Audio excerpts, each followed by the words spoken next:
Hello, everyone, and welcome to the Intelligent Community, the podcast for the Intelligent Community Movement. I'm Lou Zaccarella. We have been rebroadcasting sessions from this year's Smart 21 conference. We have another one for you today, an important one. This one is a conversation with Melissa Mean. Melissa manages the arts program at Knoll West Media Center in the United Kingdom.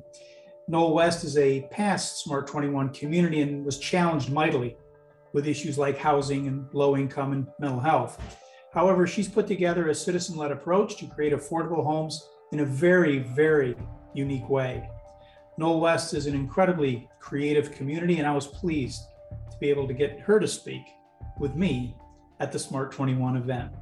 So I think those of you wrestling with homelessness and housing challenges will be fascinated by her urban acupuncture approach. So let's go and hear what Melissa has to say. A couple of years ago, I did a podcast with Sergeant Pete Weiner from the city of Hamilton, Ontario. And he has a very innovative program called the Social Navigator, where the police department, working with all of the agencies in that intelligent community, try to attack mental illness, crime, and homelessness, focusing first on homelessness. He identified that as obviously the situation that, if it was remediated first, could make all of the other pathologies less onerous. They've had mixed success there, but we'll drop that YouTube conversation in because it was a very innovative approach from a police department. Here in New York, we've taken to a policy now where we're actually forcing mentally ill homeless off the street. Similarly, in Los Angeles, Portland is talking about it. Is that the solution to homelessness? In a 2021 poll conducted in Los Angeles County, 94% of people there said homelessness was a serious or very serious problem, 94%. Now, to put that almost unanimous consent into perspective, only 75% of the people in Los Angeles said that traffic congestion was a big problem. That's just Los Angeles, where you can get in your car on the 4th of July and get across town and get out of your car on New Year's Day. So it is obviously the significant issue, in my view, in our communities today. These are issues that, if not remediated, will make all the things we do with technology fruitless, the false gods. In fact, the CIOs who follow in our noon roundtable will have a much harder job if we don't get some of these more critical human issues right. And so I'll throw that off to you now, Moez, for your panel. What I'd like you to do today is, I'm having this conversation, is to put your comments or questions in chat. What we would like to know, what the three of us would like to know is, do you have a homelessness issue in your community? And if so, what are you doing about it? What are you doing about mental illness? Is there a technology solution for this? So that's a lead in to a person who I say is probably one of the foremost innovators in dealing with this issue. Melissa Mean manages the arts program at Knoll West Media Center, which includes developing exhibitions, installations, and artist residencies. Her work explores the role that arts can play in business development, social action, and community regeneration. Melissa actually fascinated us with her We Can Make program effort and the concept, which in 2016 began to unlock urban microsites for development and to create affordable housing. The reference was to something called urban acupuncture. I love that phrase. Housing was identified as the biggest issue facing residents of Knoll West, a community of about 12,000 near prosperous Bristol. Working with architect Craig White, she helped bring residents together with designers, academics, and policymakers, the triple helix, to develop a citizen-led approach to create affordable homes. Now keep those words, citizen-led, in mind.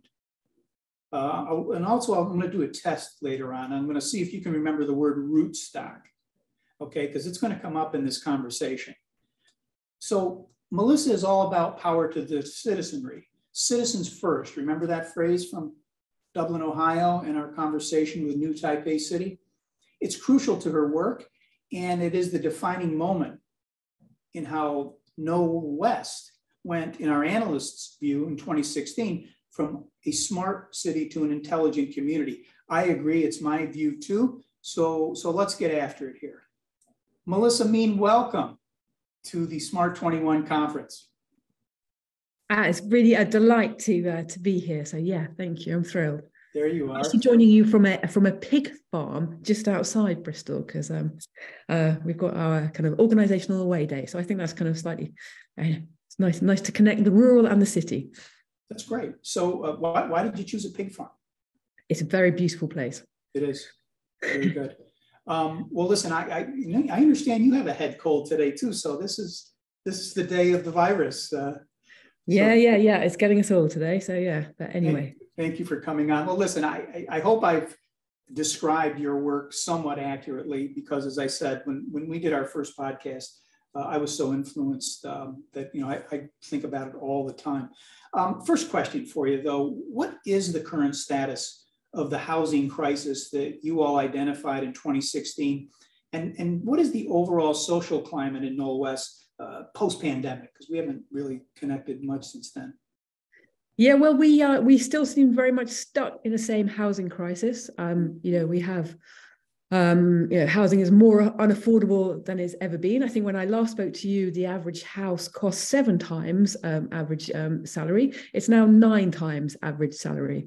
And council house waiting lists have never been longer. So we're in that same kind of absolute kind of paralysis, and the same medicine from government or market continues to fail. So we are in search for those new ideas, absolutely, kind of desperately. I mean, I think in terms of kind of the pandemic question, I think what was interesting perhaps through the pandemic is that there was a sense of rediscovering the power of community again and the power of place. And we certainly found in our community that we were able to be agile, innovative, fast, and respond to people's needs in a way that the state nor the market could. And that we were able to be there and deploy resources, turn community centres into food banks, turn, your own kind of people's bikes into the kind of GP delivery service. So we were able to kind of switch and flex in a way to meet people's needs in kind of new ways. And that demonstrated that. And I think there was a kind of quite kind of collective sense of that rediscovery of the importance of place and those social bonds between people. And we certainly came together as a community. I mean, I think the kind of context of the UK, we have the pandemic, and we also have quite a lot of self-inflicted harm in terms of Brexit and other things, and austerity. So we've compounded some of those issues. And I think we're probably at a point where, yes, brilliant, we've discovered places and people again and valued that, but probably at a point of exhaustion in terms of capacity. Yeah, well, yes. Challenges. Well, I know that you also have some concerns about technology and how it's used. So whether we're discovering people in the real sense is, again, something that I think relates to the topics that we're talking about when we talk about homelessness and mental illness and crime. And you have, as I said, you have always thought that the local was the solution, that the community, activating the intelligence and the innovation was the way out of some of these intractable problems. When we did that podcast together, now we're going back 5 years. I mentioned you and Craig White were doing that urban architecture in the local housing market through the microsite home project. Now the goal at that time, Melissa, was to build about 300 affordable homes by 2022, I think it was. First of all, irrespective, can you explain the idea of the microsite housing concept, and have you been able to scale this project as planned? And if so, why not? And how are you thinking about it now? Yeah, I mean, I've got a few slides to show as well, kind of after this kind of chat. But yeah, so we are making progress. I think, events always intervene with the best laid kind of plans of our ambitions. So we're certainly not at the point of delivering 300 homes yet. But I think what we have done, so we have delivered 2 homes so far, and we've kind of proven the model. And now we've got the kind of the concept, and we've proven the kind of the the kind of a very kind of different way of land assembly, planning, finance, and kind of opt-in densification, which is now ready to kind of scale both in Bristol and beyond as well. So we're actually at a very exciting moment to begin to scale. And I think it's an interesting question about scale. There's often when you invent something and you develop an innovation, there's often that kind of silicon dream of instantly platformizing it and instantly scaling up and being a giant. And I think it's good to take a pause on that, because there are different ways to scale. It's not just about scaling up, it's also about scaling deep and scaling kind of through breadth as well. So we've certainly gone deep. We've got some really good kind of stories and kind of grit to share. And I think it's also about through breadth and through sort of aggregate scaling, that we've got some open source tools now that other communities that are facing housing pressures like us could use to meet their own housing kind of crisis situations. So I hope what we've done over the last couple of years is create something genuinely useful for the wider world, as well as our own particular neighborhood. Yeah, you got me at the phrase scaling deep. Again, some of the people listening out there may not quite know what that means, but again, talk about the concept as it relates to scaling deep and the aggregative notion of scaling. So in terms of, we're kind of focusing on, we're a community that's got a high level of disadvantage, which often kind of that's, people see us as a problem to be fixed or, even demolished and started again. Whereas we've got assets and know-how that you can really tap into that can kind of help you rethink and remix how you do things. So, one of the assets that we do have, we're a low density community. So we've got lots of space in between buildings and big back gardens where, small homes could be added. And I think it's, in terms of scaling deep, it's kind of trying to not think just as building units, but trying to think of these homes as kind of social infrastructure. You're building relationships, and that's where the value and the depth comes, and that's where the real value creation comes, by really understanding need, context, and what's possible to when you work with people in a very, very kind of hyper-local way, that you can begin to get kind of multiplier effects in terms of the wider social value of any intervention. Before we go into your slides, Melissa, I just want to get your take on mental illness as it relates to homeless, because I said in my introduction that there's discussion out there, the common knowledge, except with some people lately who've been writing about this, is that there's this intersection among the three. Two questions. First, as I mentioned, in New York City, where the cost of living is almost unaffordable, there is mental illness on the street, mental ill homelessness and drug addiction on the street. The mayor here has implemented a policy where if you're incapable of taking care of yourself and you're mentally ill, or you appear to be a threat to the public, you're now forcibly removed from the street. Just as a quick take, a Rorschach, what's your view of a policy like that? It kind of doesn't make sense to me at a kind of intellectual or moral level. So, I think we've got some similar echoes of that playing out in the UK at the moment. And I'm not sure it's actually addressing the problem head on. It's a kind of conveniently moving it along somewhere else rather than actually addressing it. And I think you've got to go much, much deeper to the causes and the reasons for that situation in the first place, rather than just displacing it. Yeah, scale deep, right? Go to the root. But we'll talk about that a little bit because, again, in the near term, as the people in Los Angeles said, they perceive it to be a big problem. But in a book called Homelessness is a Housing Problem by a professor out at the University of Washington and a data scientist, they said that the homelessness crisis in coastal cities, I'm talking about the United States now, cannot be explained by disproportionate levels of drug use, mental illness, or poverty.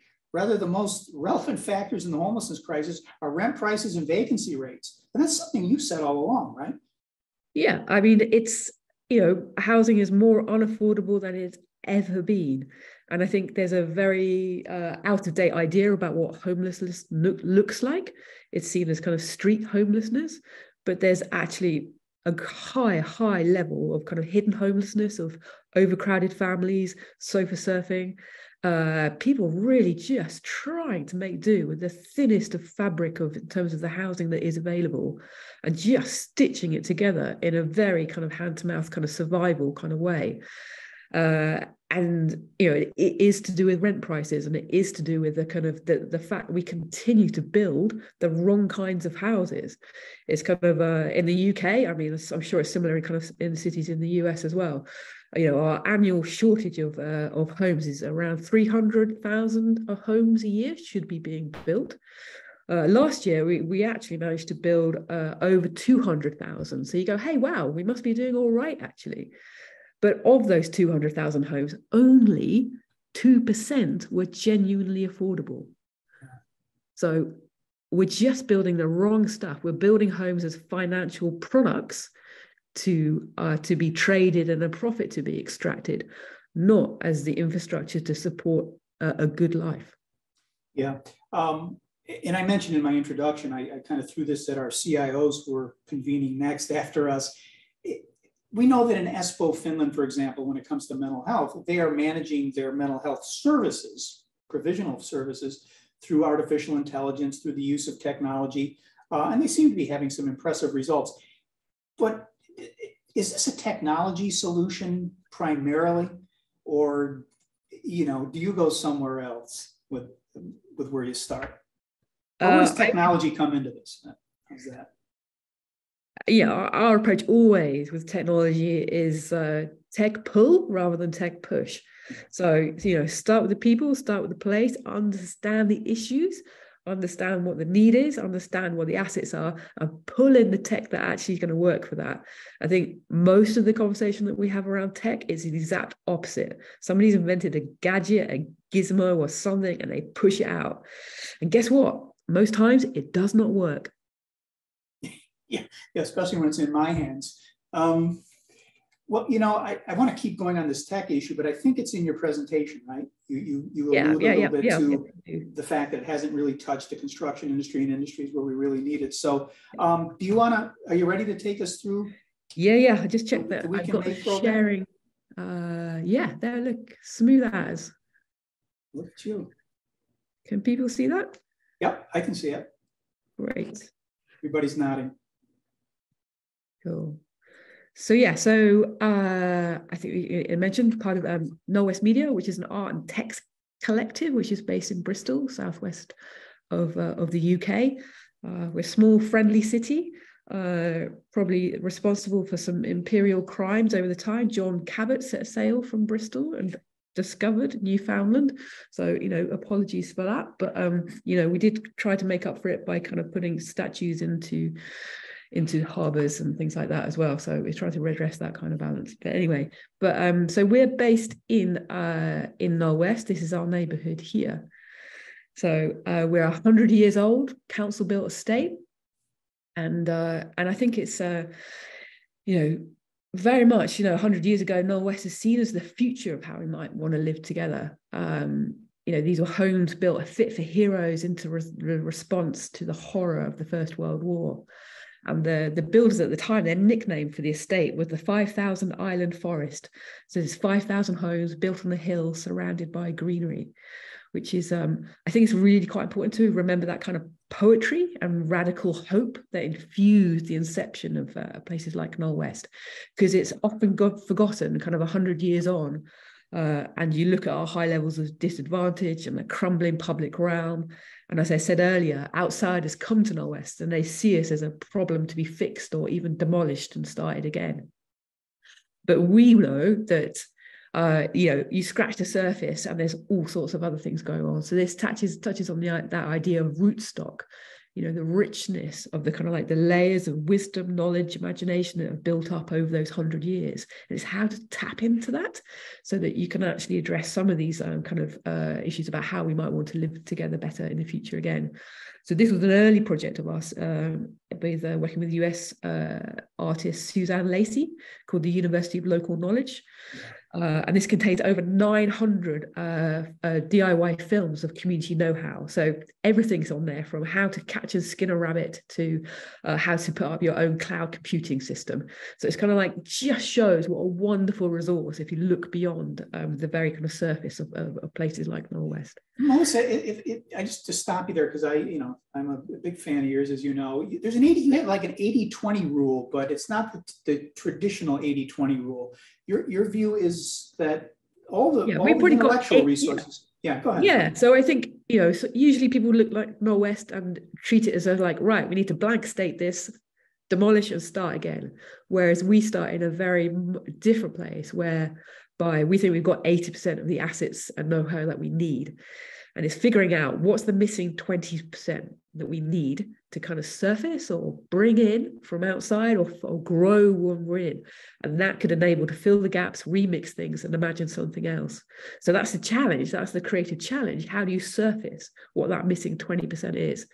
And I think that's a much more exciting, but also like a hopeful place to start a conversation if you've already got 80% in the bag. Yeah. And it really, we talk a lot about it, excavating or activating human intelligence, right? It's a natural resource. Yeah. I mean, you guys, here's a picture of people sitting around having conversation, having dialogue. You do a lot of that, don't you? You really try to understand the culture and the intelligence, and as you say, what's there, and then try to build around it. Do I have that about right? Yeah. And this, talk a lot about working at that really hyper local level. So the spaces that we're hanging out, everyone thinks it's like, the future is about the big flashy kind of R&D tech centers, and that's where things are going to kind of come from. We think there's a huge richness if you start hanging out. This is actually in a pet shop here, and everyone's sitting on pet food there. So it's also thinking about the chicken shop and the tattoo parlor and the hair salon and the cafe and the allotment.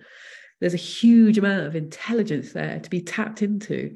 And if we're going to try to address some of the big challenges of our time, like the loneliness epidemic or aging population or the climate emergency, then, some of those answers are going to need to come from here, because these are the people who are going to have to engage with that, change behavior, do things differently. And guess what? They've got ideas about how it can all work much better as well. Yeah.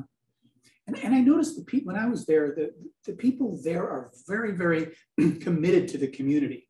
That's something else. That there's not this sort of peripheral, well, the government will do it, or somebody else will step in, or the church, or whomever. We're going to do it. I mean, again, that's what I picked up there. That was the vibe. Yeah, and I guess it's a little bit of a sense of a community that's on the edge of the city. It's maybe a little bit forgotten, and I do think that sometimes edge places, you have a little bit more discretion to kind of get on and do stuff that nobody's going to come and kind of bug you or monitor you so much that you've got a little bit more space. The negative version of that, you're probably neglected, and we don't get our fair share of kind of, centralized resources.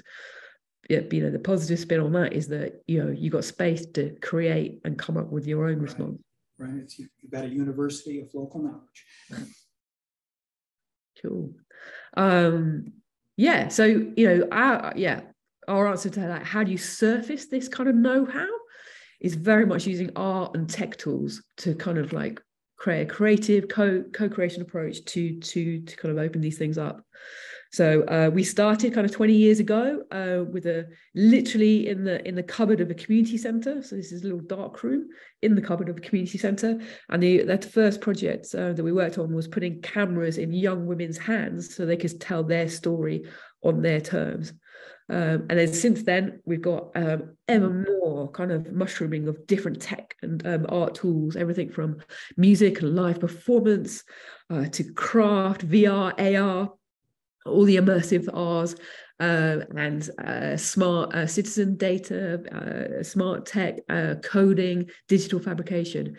And it's in this kind of rich mix that you can begin to play with different kind of realities and possibilities.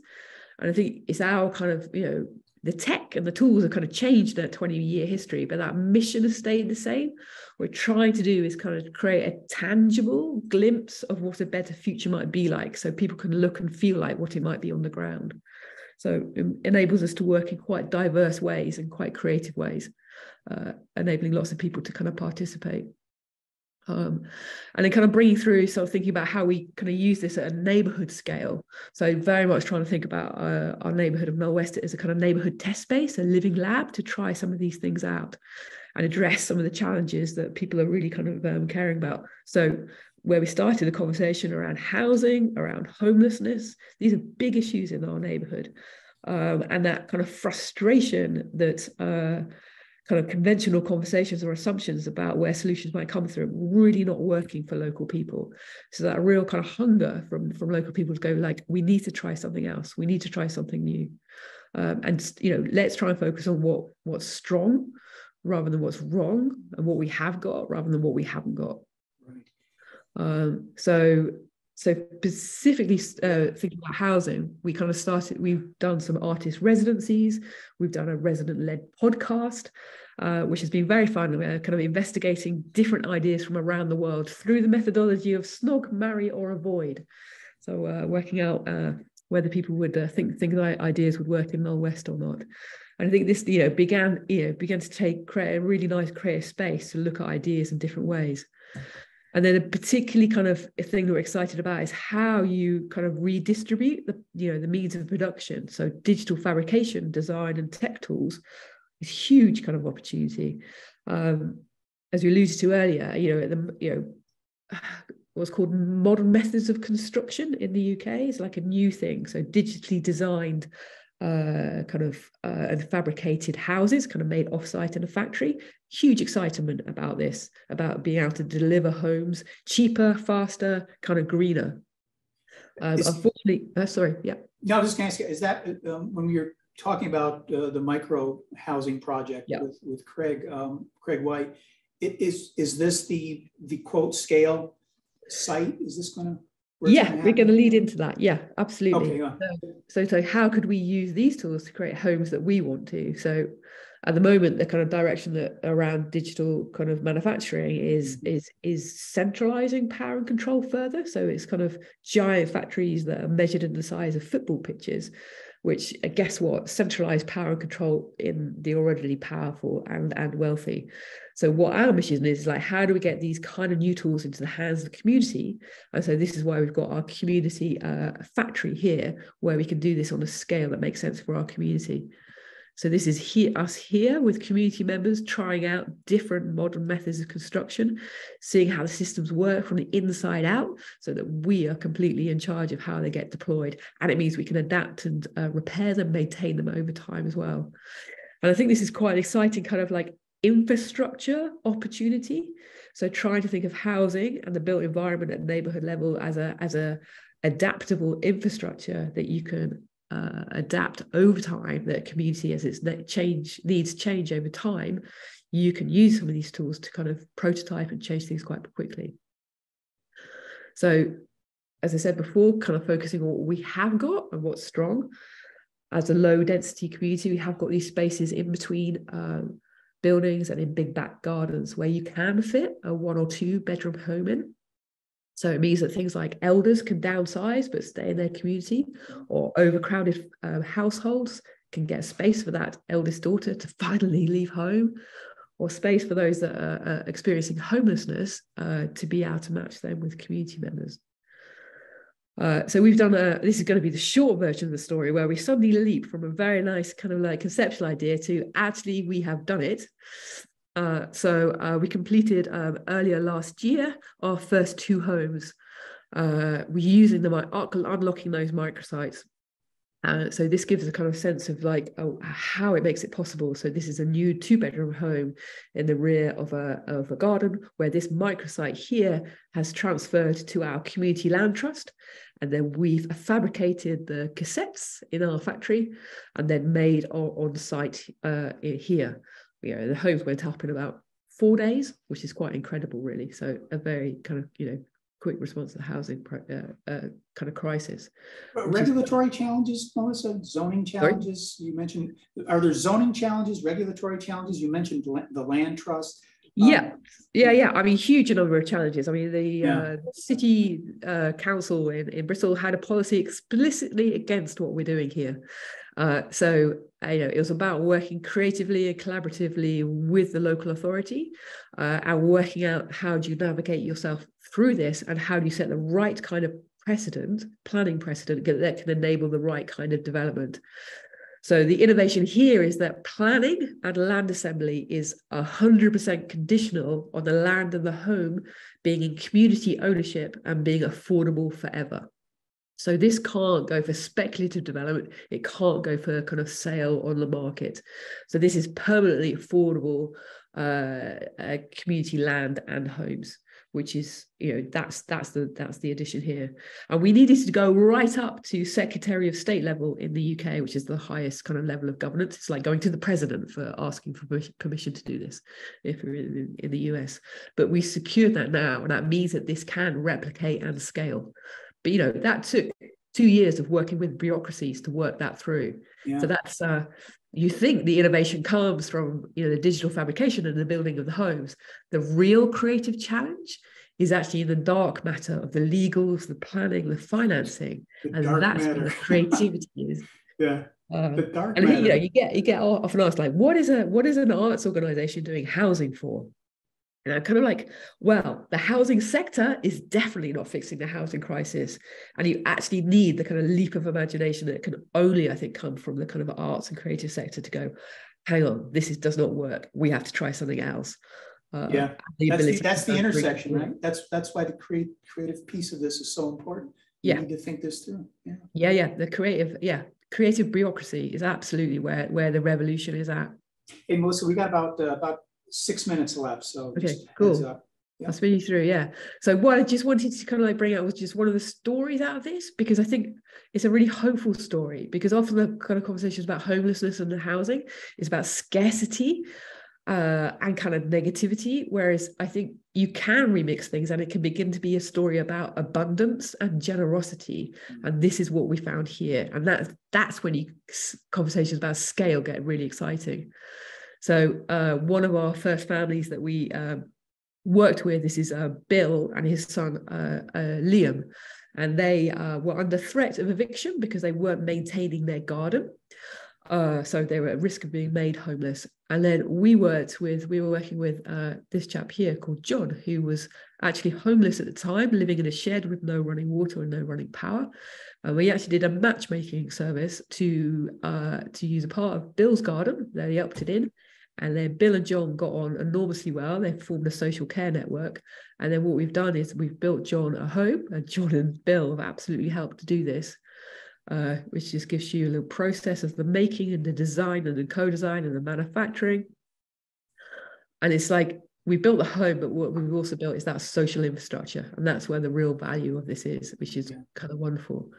And you begin what we've done also is quantify the value of this kind of social housing, a social infrastructure, and counting up things like less carbon, local jobs, housing security, and using kind of social value measures. The value of those first 2 homes is almost £400,000. Just 2 homes.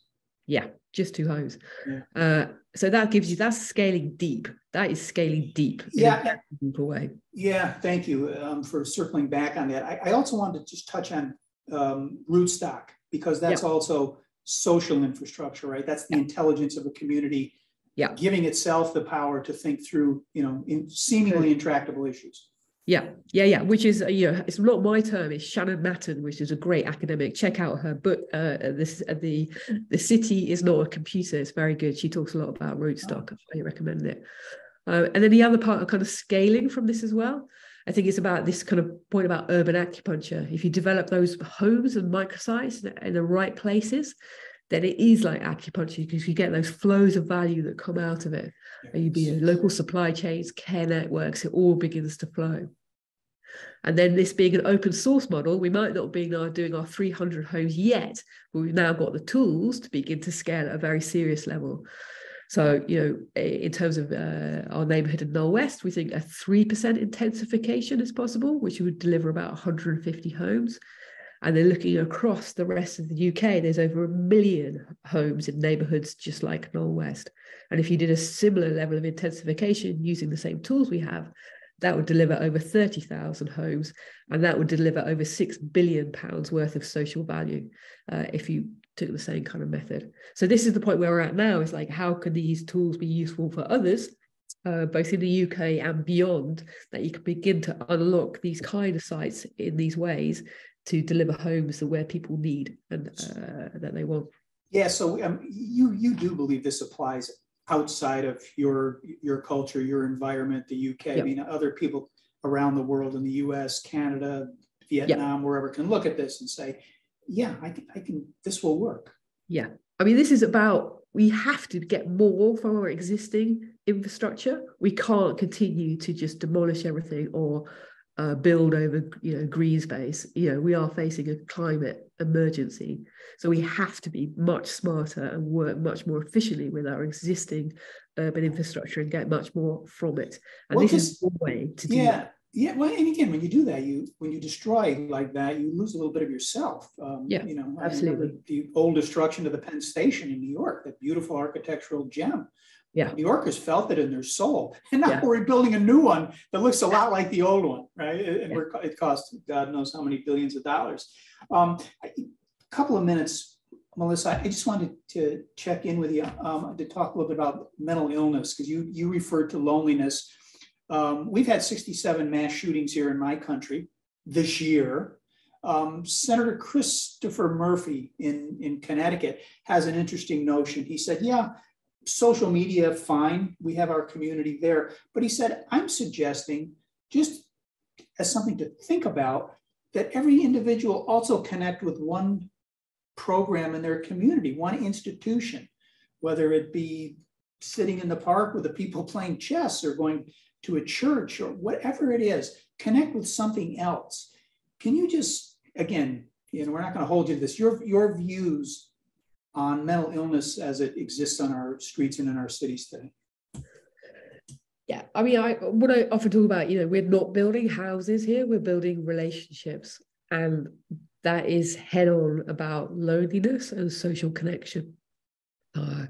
This is kind of that kind of human fabric is what everyone is really kind of searching for. And we only realize it and recognize it when it gets to those hideous kind of tragic circumstances. And those are kind of like, the red flags that something is really very wrong here about how we're building our communities at the moment. So, we're trying to demonstrate that a different way is possible. And that investment has to go in at that hyper local level, really stitching things together at a very, very human scale. And if you work in that way, you can begin to see how it can be different. Yeah, you're also a technologist. I mean, does technology have a role in repairing the fabric? Absolutely, it's a tool. It's a great tool. Making sure it's the right tool. It can amplify, it can connect, it can create moments of joy and sharing and all of those things. But it's got to be about the human at the center of it. Tech is never gonna. It can only augment and add to. It can't replace. Yeah, it's an enabler. What's going to take place in Knoll West this year, so that if people want to come and visit or continue to follow your work, and we will, of course, we'll grab you for another conversation when we get you free. But what's going to happen this year? What can we look forward to? Yeah, well, most immediately. So I've just shared a link to our website where we've got some kind of things to download. There's some, we're going to be running some workshops online and in real life. So if people are interested in the model, you can kind of deep dive, get hands-on, come and play with some of the tech and the tools, meet the people.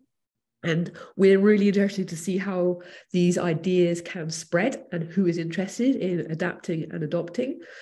We've had people interested from Spain, from Dominican Republic, from Inverness to kind of Cornwall. So getting in touch so far. So we'd love to kind of see, where else. And certainly not about us all having all the answers. This feels like a growing movement of people and places trying to do things differently, and the ICF network is like a really important part of that. So really great to connect, and we're always very much welcome people coming to come and visit and play with us here.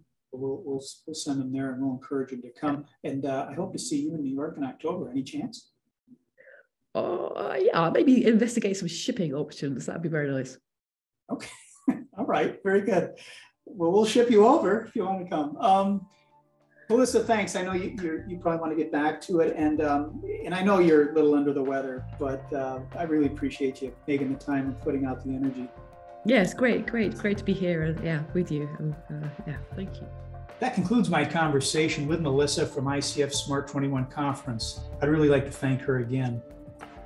If you're interested in hosting an ICF conference, we're reviewing applications for 2024 now. Please contact Matt Owen for more details. Each year, the Intelligent Community Forum names the top 7 intelligent communities of the world, finalists for the year's Intelligent Community of the Year. We invite you to Canada on June 19th and 20th to see who is named the 7 finalists. The announcement concludes this year's top 7 conference, hosted by the Durham region of Ontario, Canada. So come and learn from cities around the world how they're moving their regional economies forward using digital tools, new types of collaboration, and new economic development strategies anchored by the ICF method. To learn more, go to icftop7.com. That's icftop7.com. Hey, don't miss my vlog 3 times each week on Twitter at LouICF. You'll hear some things that I think will interest you and maybe not. Subscribe if you like the Intelligent Community Forum, of course. We're all about intelligent communities and the next generation of the place we call home. Continue to follow us on LinkedIn and Twitter at New Communities. For the Intelligent Community Forum, I'm Lou Zaccarella, along with our producer, Matt Owen, reminding you that there really is no place like home. Take care.